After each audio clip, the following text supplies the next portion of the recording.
안녕하세요. 저는 35살의 젊다면 젊은 애기 엄마입니다. 이 사연을 그들이 꼭 봤으면 좋겠는데 많은 분들이 좋아해 주시고 댓글 남겨주시면 아마도 언젠가는 볼 것 같은데요. 그래서 더 사실적이고 있던 일들을 그대로 들려드리려 합니다. 어린 시절부터 간략하게 말을 해보자면 저희 가족은 시골 변두리에 살고 있었어요. 가난하고 배고픈 집안이었지만 그보다 더 최악인 건 아빠께서 알코올 중독이라는 것이었죠. 거기다 엄마께서는 또 외도를 그렇게 하셨습니다. 누가 봐도 외동딸인 저는 부모 중 누구의 돌봄도 받지 못한 채 그렇게 살아가야 했지요. 너무 불우했고 아픈 시간들이 많았습니다. 외도를 하시던 엄마의 곁에는 늘 모르는 아저씨들이 계셨고 그 아저씨들은 제가 농담 삼아 그러기도 하셨어요. 얘가 당신 딸 연수야? 당신이랑 똑같이 생겼네? 안녕 연수야? 아저씨는 엄마랑 곧 결혼할 사람이란다. 네? 그게 무슨... 됐어. 얘한테 말해도 못 알아먹어. 최연수, 집으로 얼른 들어가 있어. 집에 아빠 있으면 엄마 봤다고 하지 말고. 알겠지? 왜 들여보내? 이렇게 본 것 같이 밥이라도 먹자. 이제는 내가 연수 네 아빠라고 생각하면 돼. 알겠니? 전 이런 환경이 너무나도 싫었습니다. 엄마와 외도하시던 모든 분들은 제게 아빠 소리를 듣기를 원했고 그게 당연한 줄 아셨죠. 그러나 어린 마음에 그건 꽤 큰 상처이고 스트레스로 다가왔습니다. 심지어 아빠가 안 계시는 날에는 집으로까지 만나는 남자들을 불러 놀았던 엄마를 전 이해할 수 없었어요. 저에 대한 배려와 생각이 아예 없다 보니 그 어린 나이에 못 볼 장면들도 많이 목격했습니다. 엄마와 아저씨가 옷도 입지 않은 채 엉겨붙어 있는 모습들을 한두 번 목격한 게 아니었죠. 너무 싫었고 끔찍했어요. 엄마만 해도 이렇게 싫은데 아빠라는 사람은 더했습니다. 매일 술로 하루를 살다 보니 일을 할 능력도 없는 사람이었죠. 낮이고 밤이고 늘 만취 상태였고 대화 자체가 불가능했습니다. 술을 드신 아빠는 꽤 폭력적이었는데 그 시비는 늘 집에 있는 저였어요. 야, 너 이리 와봐. 너는 대체 언제 크냐? 너를 괜히 낳아서 전현이랑 결혼까지 하고 내 팔자가 이렇게 더러워진 거 아니야? 너 나한테 어떻게 보상할 거야? 말해봐. 아빠, 잘못했어요. 죄송해요. 자, 아빠가 다시 물어볼게. 이번에 대답 못하면 몽둥이 가져와야 하는 거 알지? 너 때문에 망가진 내 인생 어떻게 보상할 거야? 아빠께서는 늘 저 때문에 엄마와 결혼하게 된 거라며 저를 향한 원망을 멈추지 않으셨습니다. 제가 뭘 그렇게 잘못을 한 걸까요? 태어난 게 잘못인 걸까요? 저는 많은 걸 바란 적도 없었습니다. 그저 가족끼리 따뜻한 밥 한 상 같이 먹어봤으면 했었고 부모님과 함께 오순도순 대화라도 해봤으면 좋겠었죠. 꼭 부모님 모두가 아니더라도 두 분 중 한 분이라도 제 곁을 지켜줬으면 좋겠었습니다. 이게 욕심이었던 걸까요? 단 한 번도 그런 일은 제게 일어나지 않았습니다. 친구들은 늘 함께 놀다가도 저녁을 먹으러 가야 한다며 집으로 향했지만 전 불 꺼진 집에 혼자 쓸쓸히 들어가 컵라면을 먹는 게 일상이었죠. 이렇게 지옥 같은 집구석에서 살다 중학생이 된 저는 도망치고 싶다는 생각을 했습니다. 그런데 도망쳐 나오려면 돈이 필요하더라고요. 그래서 어린 나이였던 저에게 일을 시켜준 분식집에서 홀서빙도 하고 쓰레기도 치우며 굳은 일도 마다하지 않고 전부 했습니다. 덕분에 시급보다 조금 더 돈을 받을 수 있었고 이악 물고 단 하루도 쉬지 않고 일을 했죠. 불행한 삶을 살던 제게는 목표 하나가 생겼거든요. 바로 열심히 돈을 모아서 이 집을 제 발로 나가는 거였습니다. 도저히 희망은 눈 씻고 찾아봐도 볼 수 없는 이 집에서 하루라도 빨리 나가는 게 목표였죠. 그래서 저는 최선을 다해 살았고 18살 어린 나이에 제 짐을 싸들고 도망쳐 나왔습니다. 혹시라도 부모님이 저를 찾을까 싶어서 집에서 최대한 먼 타도시로 가서 자리를 잡았어요. 물론 저를 보고 싶어서 찾는 게 아니라 괘씸해서 찾을 것 같았습니다. 그렇게 전 연고도 없는 타지에 가서 그간 열심히 일해 모은 돈으로 작은 원룸방 하나를 얻었어요. 다행인 건지 집주인 부부가 너무 좋은 분들이셨죠. 처음에 어린애가 와서 혼자 계약을 한다고 하니 어려울 것 같다며 저를 내치셨습니다. 그런데 사모님이 제게 따로 와서 조용히 물어보셨어요. 학생, 나이가 18살이면 아직 부모님 보호 아래 있어야 하는데 무슨 일로 혼자 집을 구하고 있는 건지 알 수 있을까? 그게 엄마는 외도만 하시고 아빠는 알코올 중독이세요. 저는 태어나서 지금껏 단 한 번도 행복한 적이 없었거든요. 그냥 살고 싶고 웃고 싶어서 그래서 열심히 돈 벌어 도망 나온 거예요. 저 좀 받아주세요. 제발요. 그게 사실이니? 학생 말을 못 믿는 건 아닌데. 아마 저 찾지도 않을 거예요. 저 정말 살고 싶거든요. 저 살게 제발 도와주세요. 저는 그냥 제가 쉬고 잘 곳이 필요한 거라 제발 저 좀 한 번만 도와주세요. 제 말 끝에 사모님은 눈물을 보이셨고 제게 정말 많은 호의를 베풀어 주셨죠. 열심히 일하며 늘 피곤에 쩔어있는 저를 대신해 늘 맛있고 따뜻한 밥상을 차려주셨습니다. 제가 조금 일찍 들어와 있는 날은 집주인 부부 집으로 저를 초대해서 함께 삼겹살도 구워 먹으며 푸짐한 밥을 먹을 수 있었어요. 그리고 제가 늦는 날에는 집 앞에 보온 도시락이 놓여 있었죠. 집주인 부부의 호의에 제가 성공해야 할 이유가 또 생겨버린 겁니다. 덕분에 제가 웃는 날이 많아졌고 살아야 할 이유를 찾게 되며 참 씩씩하게 하루하루를 보내게 되었거든요. 그러던 중 제가 꿈만 같은 기회가 왔죠. 늘 아르바이트를 하던 제가 중소기업 경리로 취직을 한 겁니다. 사실 집주인 부부의 지인이 운영하던 회사인데 절 너무 반듯하고 좋게 봐주셔서 격리 자리가 공석이 되자마자 추천을 해주셨어요.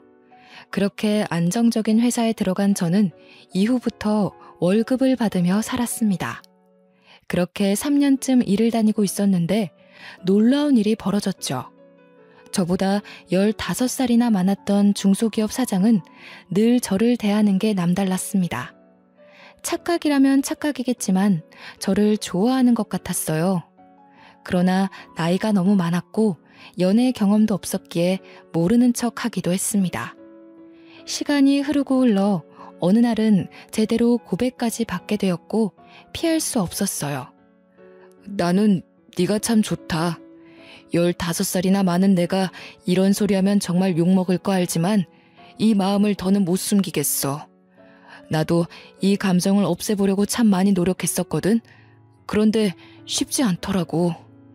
저도 느꼈어요. 그런데 나이 차이가 너무 많이 나서 솔직히 부담스러워요. 그리고 전 일개 직원이고 사장님은 사장님이신데 어떻게 저를 만나겠어요. 이건 아니에요. 너만 괜찮다면 난 아무렴 상관없다. 진심이야. 다른 건 몰라도 절대 너 외롭게 두지 않을 수 있고 배고프지 않게 만들 자신은 있어. 나도 부모 없는 고아로 살아서 그 마음 잘 알잖아. 사장님은 제게 진심을 다해 말을 했고 그걸 또 뿌리치지 못했습니다. 솔직히 저도 마음이 있었거든요. 어렵사리 저희 두 사람은 진지하게 만나게 되었고 너무 좋았죠. 딱 1년 연애를 했는데 1년간 저는 여지껏 살던 제 세상과는 다른 세상을 살게 되었습니다. 저처럼 혈혈단신으로 상경해서 자수성가한 사람이라 그런지 확실히 내면이 아주 단단하고 책임감이 넘치는 모습이 전 참 좋았어요. 그렇게 1년간 연애를 알콩달콩한 저희 두 사람은 결혼을 했습니다. 물론 15살이나 많은 나이였지만 남편은 절 세상에서 유일하게 사랑해줬고 저 역시 유일하게 남편을 사랑했죠. 남편이 재력이 있다 보니 신혼일 때부터 커다란 집에서 편하게 살 수 있었어요. 부유한 것도 물론 좋았지만 그보다 따뜻한 우리 집과 든든한 내 남편이 있다는 게 행복했죠. 결혼 후 남편은 집에서 편하게 있으라며 회사를 그만두게 했고 저 역시 그걸 따르게 되었습니다. 집에서 살림을 하며 남편 내조에 아주 애를 썼어요. 같이 일을 해봤기에 얼마나 힘든지를 누구보다 잘 알아서 집이라는 공간에 와서는 남편이 편하게 쉴 수 있기를 바랐습니다. 저는 늘 아침 저녁을 아주 푸짐하게 차려줬어요. 진수성찬이 따로 없을 정도로 해줬지만 힘들지도 않았어요. 제가 사랑하는 남편이 너무 맛있게 잘 먹어줬고 행복해했습니다. 늘 아침 저녁은 다른 찬과 찌개로 먹였고 그런 제 수고를 당연하게 여기지 않았던 사람이었죠. 제가 힘들 거라고 생각을 해서 본인이 설거지를 해준다거나 남은 청소를 도와주곤 했습니다. 그렇게 남편과 살며 저희 부부가 안정을 찾았을 때 저는 아이를 낳고 싶더라고요. 뭔가 남편과 주말마다 가던 여행도 이제 재미가 없게 느껴졌습니다. 아이를 낳으면 더 단단한 가족이 될 것 같아서 전 남편에게 말했어요. 여보, 우리 이제 신혼도 충분히 즐겼는데 슬슬 2세 준비해볼까? 난 솔직히 당장이라도 준비하고 싶은데 당신은 어때? 물론 나도 좋아. 그런데 여보, 난 솔직히 우리 둘이 이렇게 살다 죽어도 여한이 없을 것 같아. 막말로 아이 키우는 게 보통 힘든 게 아니라고 하던데 사실 조금 두렵기도 하거든. 그러니까 우리 너무 노력하지는 말자. 아, 그래? 당신 생각이 그런 줄 몰랐어. 한 번도 그런 말을 안 해서. 그렇지. 내가 말을 꺼낸 적이 없으니 당신 모를만 하지. 연수야, 그냥 나는 당신이 이제 고생은 그만하고 남은 생은 내 옆에서 편하고 행복하게 살았으면 해. 굳이 아이 낳아서 엄마로 살며 또 힘들지 않았으면 좋겠어. 저는 남편의 말을 듣고 화들짝 놀랐습니다. 왜냐하면 남편이 이렇게 저를 생각해주고 있는 줄 몰랐거든요. 지나가는 아이를 보며 너무 예뻐하던 남편의 모습을 알고 있는데 아이를 낳지 않고 둘이 살자는 이유가 제가 행복했으면 한다는 그 마음이 너무 따뜻했습니다. 처음에는 아이를 꼭 낳아야 한다는 어떤 강박이 제 머리에 가득했는데 남편과 대화를 하다 보니 꼭 낳지 않아도 괜찮겠다는 생각이 들었죠.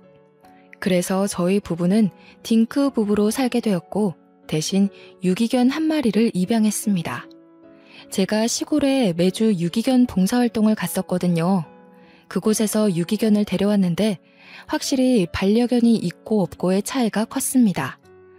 남편 역시 물고 빨고 아주 좋아했지만 제가 혼자 있는 시간에 늘 반려견과 함께 있다 보니 외로울 틈이 없더라고요.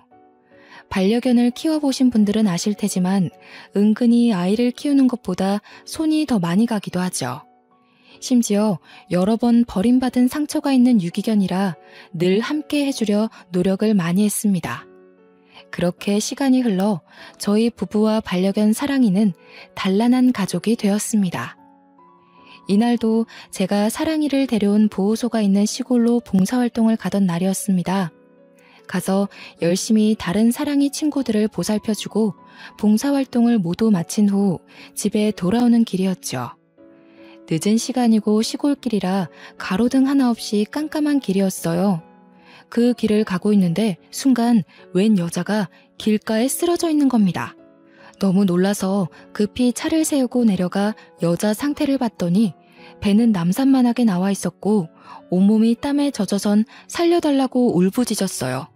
전 곧바로 구급차를 불렀습니다. 이봐요, 괜찮으세요? 아이가 나올 것 같은데 세상에, 보호자 연락처 좀 알려줄래요? 제가 구급차는 불렀고 보호자한테 대신 연락할게요. 제발 살려줘요. 우리 아기 좀 도와주세요. 살려주세요. 저 보호자 없어요. 그냥 빨리 병원이요. 그렇게 길가에서 임신한 그 여자를 지켜주다 구급차가 와서 그 여자를 실어주고 저는 다시 차에 타서 가게 되었습니다. 그런데 아무래도 보호자가 없다는 저 여자가 걱정이 되는 거예요. 저도 오지랖인 거 아는데 혼자라는 그 쓸쓸함을 잘 알기에 도움이 된다면 곁을 지켜주고 싶었죠. 고민을 하다 곧장 남편에게 전화를 했습니다. 여보, 난데 나 집에 가는 길에 길가에 산모가 쓰러져 있는 거야. 의식은 있는데 거의 출산 직전이라 너무 고통스러워 하더라고. 그래서 우선 구급차 태워서 보냈거든? 아, 정말? 당신 좋은 일 했네. 잘했어. 그럼 지금 집에 오는 길이야? 아니, 그 산모가 보호자가 없다고 하던데 그게 자꾸 마음에 걸려서 아무래도 가볼까 싶거든. 나 병원 들렸다 갈 테니까 당신 밥 먼저 먹고 있어. 다 차려놨거든? 그래. 알겠어. 운전 조심하고 무슨 일 있으면 연락해. 저는 결국 보호자도 없이 애 낳을 일면식도 없는 그 산모가 걱정스러워 병원 응급실로 향했습니다. 가보니 조금만 더 늦었어도 산모가 위험할 뻔했다길래 정말 천만다행이구나 싶었죠. 다행히 그 병원에서 급히 산부인과를 연결해서 아이를 무사히 출산하게 되었어요. 출산한 그 여자 곁을 조금 지키고 있다가 푹 잠이 들었기에 저도 집으로 왔습니다. 집에 와서 남편과 있던 일에 대해 대화를 조금 더 했고 개운하게 씻고 나왔어요. 그런데 병원에서 제게 전화가 오길래 뭔가 싶어서 받았죠. 네, 여보세요? 아, 네. 김도희님 보호자분 맞으시죠? 여기 땡땡 병원인데요. 김도희님이 아기도 두고 혼자 사라지셨거든요. 얼른 보호자분이 오셔야겠어요. 네? 그럴 리가요.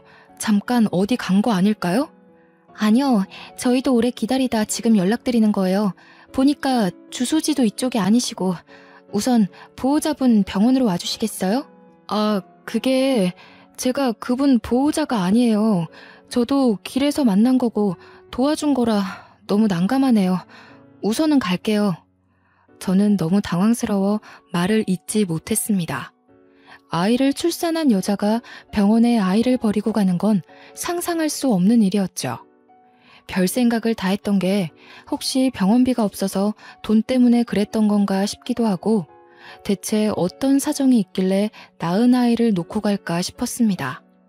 그렇게 아이를 버리고 간 그 여자 때문에 저만 곤란하고 난처한 상황이 되었어요. 결국 이 상황을 남편에게 털어놨고 상의를 했습니다. 여보, 어쩌지? 병원에서 전화가 왔는데 그 여자가 아이만 놓고 도망갔대. 그래서 나더러 빨리 병원으로 와달라는데 어쩌지? 뭐? 사실이야? 아니 대체 무슨 사정이 있길래 그런 짓을 했대? 이걸 어쩌지? 모르겠어. 내가 가서 어떻게 해야 할지도 모르겠네. 우선 같이 가보자. 가야 뭘 해결하든 하지. 그렇게 전 남편과 상의를 했고 병원으로 갔습니다. 저희가 가는 시간도 꽤 걸렸는데 그때까지도 그 여자는 나타나지 않았고 아이를 버리고 간 걸 확신할 수 있었어요. 뭔가 씁쓸했습니다. 저 작은 아이를 어쩌면 좋을까 싶었죠. 병원 관계자들도 제가 그 여자와 일면식도 없다는 걸 알자 굉장히 난처해하더군요. 어떻게 할지 고민을 하고 있을 때 남편이 제게 이런 말을 했습니다. 여보, 내가 생각을 해봤는데 저 아이 우리가 입양해서 키울까? 물론 갑작스럽긴 한데 우리 형편의 애를 못 키우는 것도 아니니까 난 괜찮을 것 같거든. 저 작은 생명을 우리가 또 버리는 건 좀 그렇잖아. 당신 진심이야? 난 자신 있는데 어때? 물론 우리 피가 섞이지 않았지만 우리 품으로 오려고 이런 일이 벌어진 거 아닐까 싶네. 전 남편의 말에 정말 감동을 했습니다. 사실 저 작은 아이를 데려가고 싶다는 생각도 했지만 쉬운 일이 아니고 혼자 결정할 수 없기에 말도 못 꺼냈거든요. 그런데 남편이 먼저 말해주니 망설일 필요가 전혀 없었죠.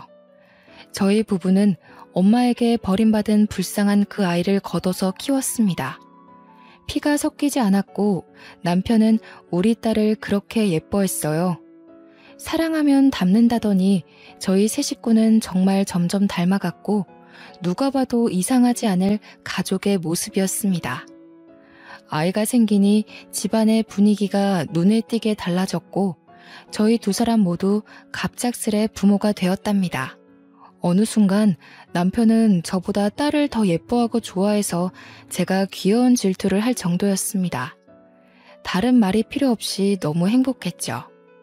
그 작디 작았던 딸은 건강하게 커서 어느덧 초등학교에 입학할 나이가 되었죠. 이게 또 학부모가 되니까 마음가짐이 달라지더라고요.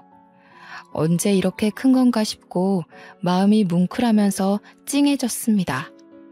매일 딸내미의 등하교를 제가 책임지고 있었고 이게 또 제 삶의 낙이기도 했죠. 여느 때처럼 딸내미의 학교를 위해 학교로 가고 있었는데 딸이 학교 정문 앞에서 어떤 여자랑 대화 중인 걸 발견했습니다.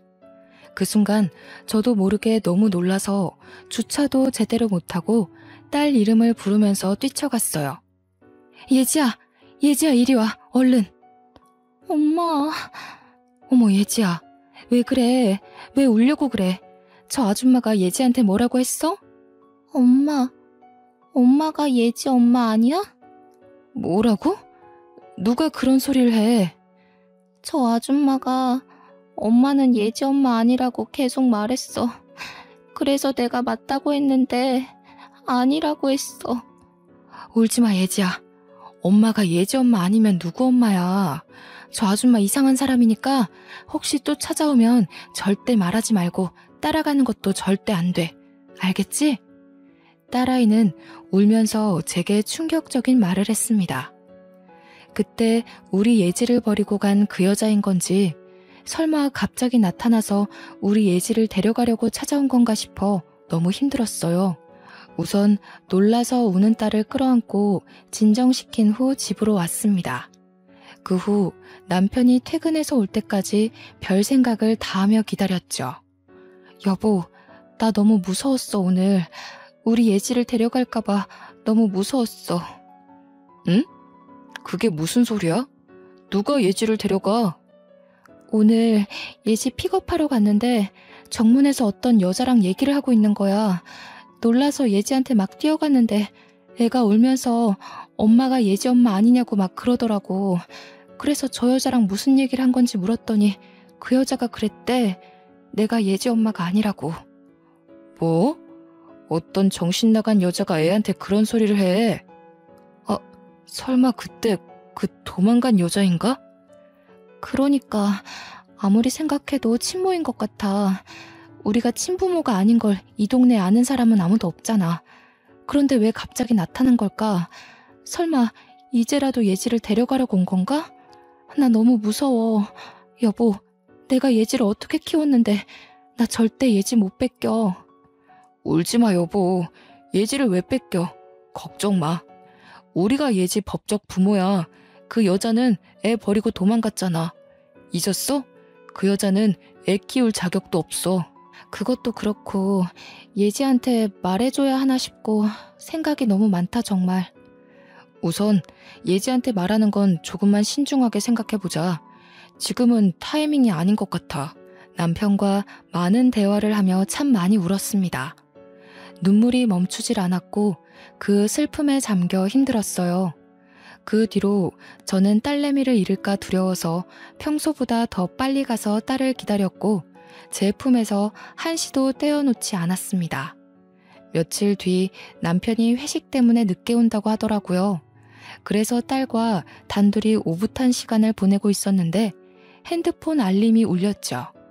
보니까 누군가 제 핸드폰으로 남편이 술에 취한 모습이 담긴 사진을 계속 보내는 겁니다.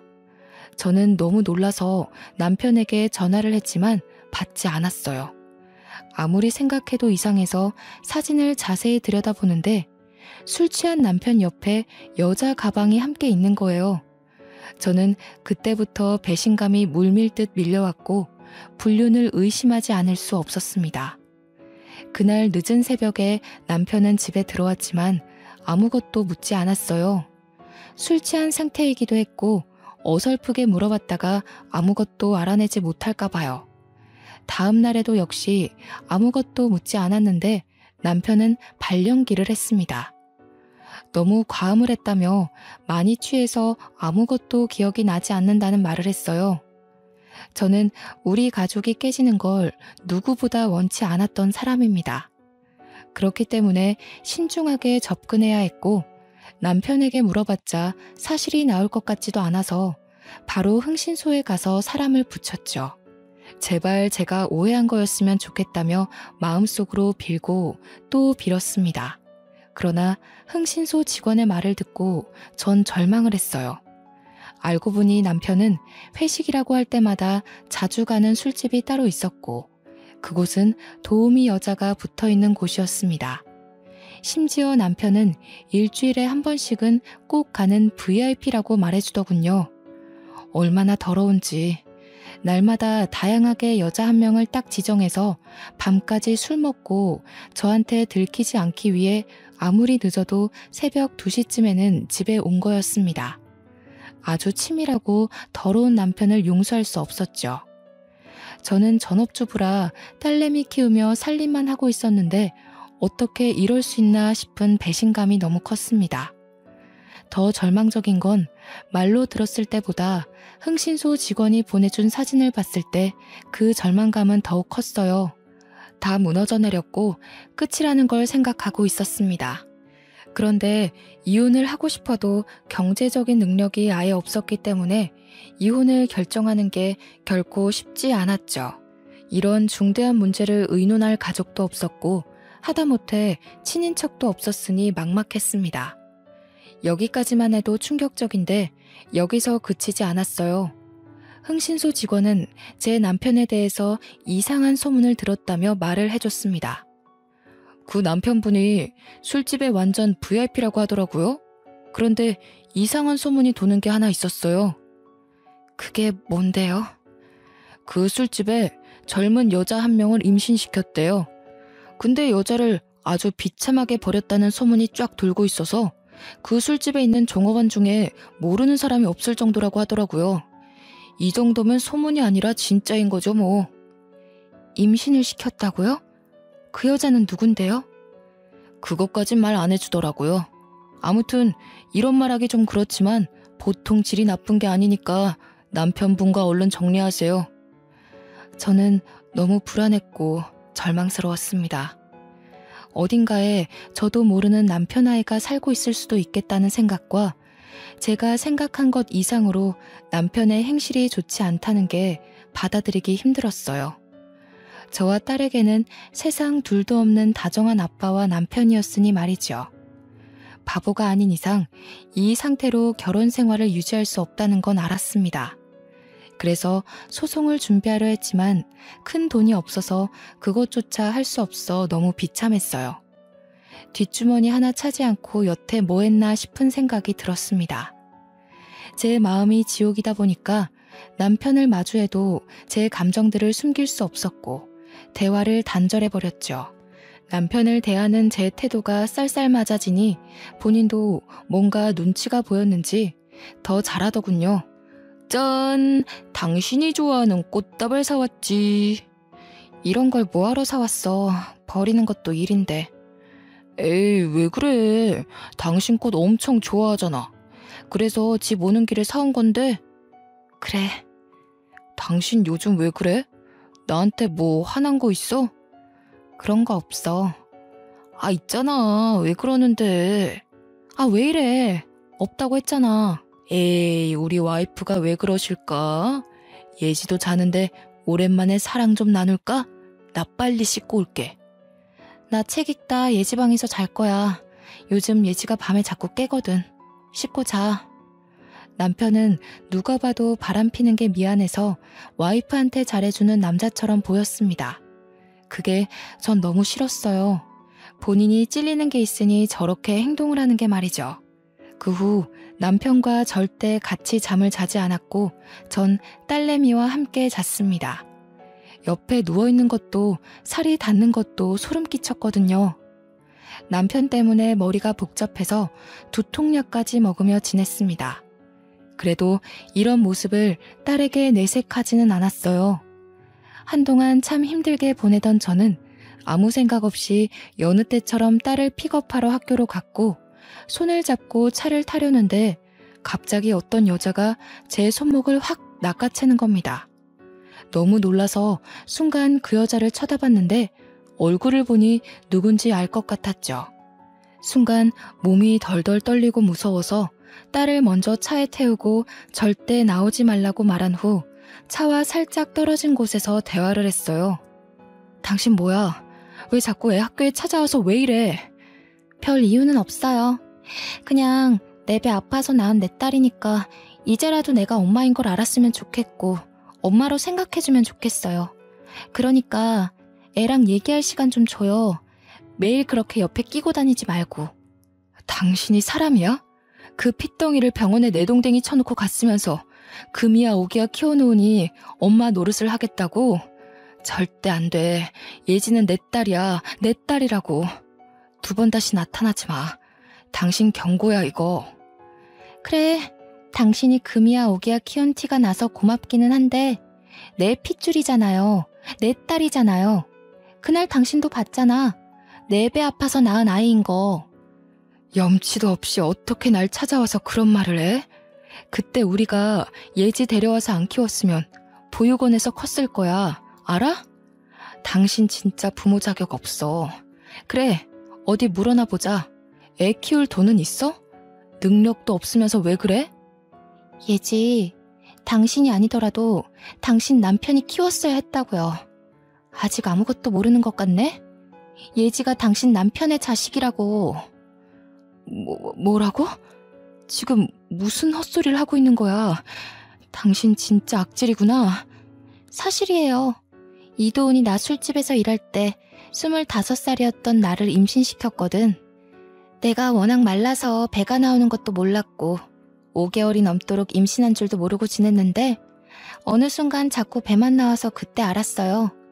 결국 임신한 거 알고 술집에서 잘리고 돈도 없어서 근근히 편의점 알바나 하면서 살았어요, 저. 무슨 헛소리를 자꾸 하는 거야. 못 믿겠지만 사실이에요. 그렇게 하루하루 겨우 입에 풀칠하며 살았는데 날 임신시킨 당신 남편은 나 몰라라 하는 게 너무 괘씸해서 우리 여사장님이 그쪽 남편한테 책임지라고 대신 말도 했어요. 근데 그 새끼 뭐라 했는 줄 알아요? 술집 여자 주제에 그 애가 내 애인 거 못 믿는다고 딴 남자애면 어쩌냐고 그렇게 말하고선 연락처 바꾸고 도망갔다고요. 저는 이 여자의 말을 듣고 정신을 놓을 뻔했습니다. 내 남편은 알고 보니 2 얼굴을 가진 사람이었고 가장 가까운 저만 몰랐더라고요. 그것도 모르고 10년 넘도록 바보같이 딸을 키워준 제 자신이 너무 한탄스러웠습니다. 그러나 그런 얘기를 들었어도 제 딸은 딸인걸요. 결코 변할 수도 없는 사실이었고 저 역시 딸을 놓을 수 없었죠. 처음부터 지금까지 제 딸인 건 변하지 않는 사실이라고 생각을 했습니다. 심지어 남편은 딸이 본인 핏줄인 것도 모르고 있었어요.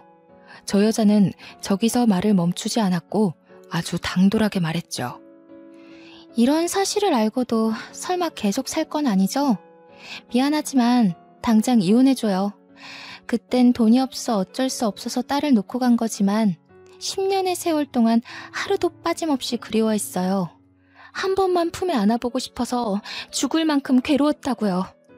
그래, 아무리 생각해도 그런 쓰레기랑 못 살아. 아니, 안 살아. 그런데 조용히 헤어질 수 없거든, 나는? 그럼 내가 이혼해 줄 테니까 그동안 있었던 모든 일을 법정에서 증언해줘. 그 조건이면 내가 이혼할게. 나도 어차피 그 새끼 필요 없고 내 딸만 찾으면 그만이에요. 그러니 도와줄게요. 그렇게 해요. 저는 남편과 도저히 살 수 없다고 판단을 했고 그 여자에게 도움을 청했습니다. 그 여자만큼 확실한 증거는 없으니 말이죠. 그 후 근처 월세방을 구해서 딸과 함께 살았고 남편과는 별거 생활을 시작했어요. 남편은 이런 제 태도에 어리둥절했고 대체 왜 그러냐고 물었습니다. 저는 대꾸해주지 않았고 이혼 소장이 남편에게 날아갈 때까지 침묵했죠. 그리고 드디어 도착한 이혼 소장을 본 남편은 제게 전화로 쌍욕을 했습니다. 물론 전 모든 통화 내용을 녹음했어요. 야, 너 미쳤냐? 지금 나한테 이혼을 하자는 거야? 이런 별 미친 걸 다 보겠네. 야, 남자가 살다 보면 그럴 수도 있지. 뭘 그딴 거 가지고 이혼하네 마네야. 입 다물어. 당신이랑 아무 말도 하고 싶지 않고 그냥 이혼하고 더럽게 살아. 야, 술집 여자 한 번 만난 거 가지고 왜 난리야. 너도 그럼 남자 만나서 한 번 하던가. 내가 봐줄게. 쥐뿔 가진 것도 없는 게 주제넘게 감히 이혼 소리를 하고 있네? 너 죽고 싶냐? 이게 오냐오냐 해주니까 버릇없이 감히 남편한테. 남편은 본인의 화를 이기지 못해 술술 자백을 했고 전 녹음을 했죠. 그 후 길고 길었던 이혼 소송은 1년간 지속되었고 1년 만에 막을 내렸습니다. 놀랍게도 딸아이 양육권은 제가 가지게 되었어요. 친모의 주거 환경이 불안하고 예지가 절대 친모한테 가고 싶지 않다고 증언을 했거든요. 결국 여러 상황적인 면을 봐도 그렇고 딸이 저를 따르기 때문에 제가 키우는 게 맞다고 법원이 판결 내렸어요. 친모가 항소를 할 수 있었지만 돈이 없어서 못하더라고요. 전 혹시라도 친모가 딸을 뺏어갈까봐 아예 이사를 가서 월세살이를 시작했습니다. 위자료로 고작 2천만 원을 받았고 너무 작았죠. 그 괘씸함과 분한 마음에 남편의 회사 안에 직원들한테 부탁해서 소문을 쫙 내고 말았습니다. 그런데 경쟁업체는 이걸 기회라고 생각했는지 전 남편 회사의 기술을 빼내려고 능력 있는 직원들한테 스카우트 제의를 했더라고요. 물론 연봉이 올라가는 조건이니 직원들 10명 이상이 경쟁업체로 이직을 했습니다. 그렇게 경쟁업체는 그 틈에 신제품을 출시했는데 남편 회사에서 출시한 것보다 더 효과 좋은 제품이라 남편 회사는 매출이 급하락했어요. 결국 서서히 망해가고 있던 겁니다. 이런 거 저런 거 신경 쓰지 않고 전 남편에게 양육비를 달라고 했어요. 양육비 줘. 이런 걸로 신경 쓰게 하지 마. 연수야, 나 죽겠다 진짜. 나 진짜 돈이 없어. 너랑 이혼하고 애가 한 명 더 생겼거든? 들어보니 저랑 별거 중일 때도 술집에 가서 욕구를 풀었었고 더 충격적인 건 전 남편의 애가 또 생겼더라고요. 웃긴 게 이번에는 그 술집 여자가 아주 영리하고 대단한 게 전 남편의 지갑을 슬쩍 가져다가 주민등록증에 적혀있는 집 주소를 확인하고는 그 집 앞에 아기를 버려두고 갔다고 합니다. 참 책임감도 없는 여자들이 세상에 너무 많지 않나요? 그럴 거면 낳지를 말라고 말해주고 싶더라고요. 저는 전 남편의 하소연을 들어주지 않았고 칼같이 입금하라고 말을 한 후 끊었습니다. 그 후 2천만 원으로 근처 카페를 창업했어요. 망할까봐 너무 두려웠지만 주부로 10년을 넘게 살아서 그런지 제가 요리 솜씨가 좀 있었습니다. 그래서 디저트 레시피를 인터넷 보고 따라 만들었는데 디저트 수익이 상상 초월했어요. 1인 창업인데 규모가 점점 커져서 결국 확장 이전까지 했고 알바생도 여러 뽑아서 함께 일을 했습니다. 알바생이 생기면서 딸과 보낼 수 있는 시간이 늘어나서 좋았고 가끔 바쁠 때는 우리 딸이 카페에 와서 공부도 하며 지내고 있어요. 저는 디저트를 만들 때 딱 하나만 생각을 했습니다. 우리 딸이 언제든 먹을 음식이니 꼭 몸에 좋은 유기농 재료들로만 만들자고요. 건강한 식재료로 만든 유기농 디저트라는 타이틀은 근처 학부모들 사이에도 입소문이 제대로 났습니다. 그렇게 불행하고 힘들게 산 제게 드디어 진짜 행복을 주는 건가 싶은 하루들을 보냈습니다. 심지어 더 대박인 건 지역 맘카페에까지 소문이 제대로 퍼진 거예요. 유기농 재료만 취급하기 때문에 가격대가 꽤 있는데도 타지에 살고 있는 고객님들이 오셨고 제게 택배는 안 하냐는 문의가 쏟아졌습니다. 결국 고심하던 끝에 택배 사업에도 도전을 했죠. 저는 약한데 엄마는 강하니까요. 벌 수 있을 때 벌고 싶었고 적어도 우리 딸에게 모든 걸 해주고 싶은 마음에 이를 악물고 살았어요. 어떻게 보면 디저트만 만들어 파는데도 매출이 어마어마해서 직원을 추가로 더 뽑았습니다. 솔직히 어떻게든 하면 할 수 있었는데 저는 딸과의 시간이 너무 소중했기에 인건비가 더 나가더라도 직원을 충분히 고용했어요. 제가 돈을 넉넉히 버니까 딸에게 해줄 수 있는 것도 많아지고 무엇보다 제 곁에 딸이 있어서 전 너무 행복하더라고요. 친모는 한 달에 한 번씩 주기적으로 연락 와서는 우리 딸 한 번만 만나게 해달라고 애원하는데 딸이 정말 싫어해서 참 난감합니다. 초반에 한두 번 정도는 보여주다가 이제는 연락 와도 그냥 모른 척하고 있어요. 이게 맞는 건지 저게 맞는 건지 솔직히 잘 모르겠지만 딸 의견이 가장 중요하고 절대 강요할 마음도 없습니다. 한 번은 딸한테 물어본 적이 있거든요. 친모를 한두 번 만났을 때 딸이 말도 없고 싫어하는 게 보여서요. 그런데 딸이 이런 말을 했습니다. 엄마는 저 하나로 족하다며 그 사람이 갑자기 잘해주는 게 어색하고 싫다고 하더라고요. 세상에 엄마는 둘일 수 없다는 말을 하는데 가슴이 뭉클한 거 있죠? 언제 이렇게 커서 그런 예쁜 말을 하나 싶었습니다. 저는 크게 바라는 것도 없어요. 그저 딸이 건강하게 지금처럼만 커주길 바라고 욕심을 내보자면 아픈 감정 없이 긍정적인 감정만 갖고 딸이 세상을 살아갔으면 좋겠습니다. 그냥 앞으로도 딸아이와 단둘이지만 이렇게 서로 사랑하며 지내고 싶은 마음뿐이랍니다. 제 길고 긴 사연을 들어주신 분들 모두 행복하셨으면 좋겠어요. 꼭 저처럼 아픈 시간 없이 행복하세요.